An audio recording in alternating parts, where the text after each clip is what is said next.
Mr. President, Dr. Biden, Madam Vice President, Mr. Emhoff, Americans, and the world.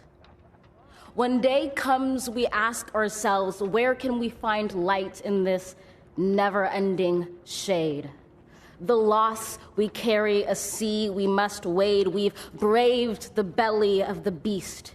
We've learned that quiet isn't always peace, in the norms and notions of what just isn't always just is.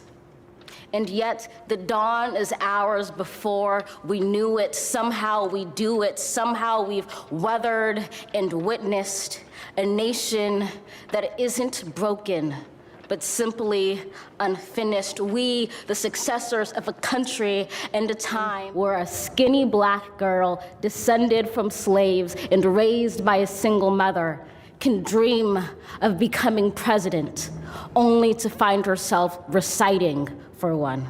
And yes, we are far from polished, far from pristine, but that doesn't mean we are striving to form a union that is perfect. We are striving to forge our union with purpose, to compose a country committed to all cultures, colors, characters, and conditions of man. And so we lift our gazes not to what stands between us, but what stands before us. We close the divide because we know to put our future first, we must first put our differences aside. We lay down our arms so we can reach out our arms to one another. We seek harm to none and harmony for all. Let the globe, if nothing else, say this is true. That even as we grieved, we grew, that even as we hurt, we hoped, that even as we tired, we tried, that we'll forever be tied together, victorious, not because we will never again know defeat, but because we will never again sow division. Scripture tells us to envision that everyone shall sit under their own vine and fig tree, and no one shall make them afraid. If we're to live up to our own time, then victory won't lie in the blade, but in all the bridges we've made. That is the promised glade, the hill we climb if only we dare it. Because being American is more than a pride we inherit. It's the past we step into and how we repair it. We've seen a force that would shatter our nation rather than share it, would destroy our country if it meant delaying democracy. And this effort very nearly succeeded. But while democracy can be periodically delayed, it can never be permanently defeated.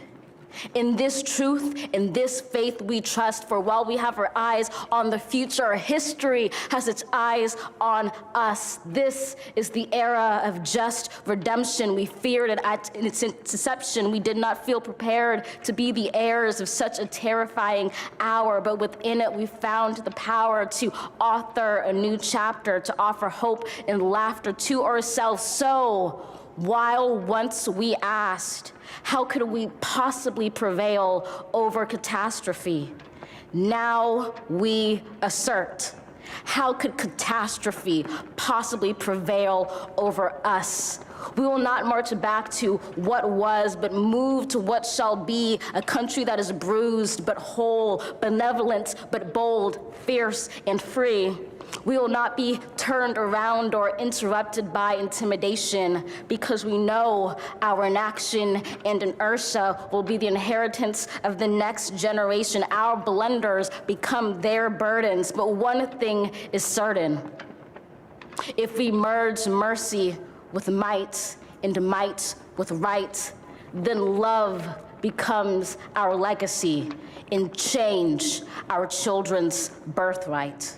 So let us leave behind a country better than the one we were left. With every breath from my bronze-pounded chest, we will raise this wounded world into a wondrous one. We will rise from the gold-limbed hills of the West. We will rise from the windswept Northeast, where our forefathers first realized revolution. We will rise from the lake-rimmed cities of the Midwestern states. We will rise from the sun-baked South. We will rebuild, reconcile, and recover in every known nook of our nation, in every corner called our country. Our people, diverse and beautiful, will emerge battered and beautiful. When day comes, we step out of the shade, aflame and unafraid. The new dawn blooms as we free it. For there is always light if only we're brave enough to see it, if only we're brave enough to be it.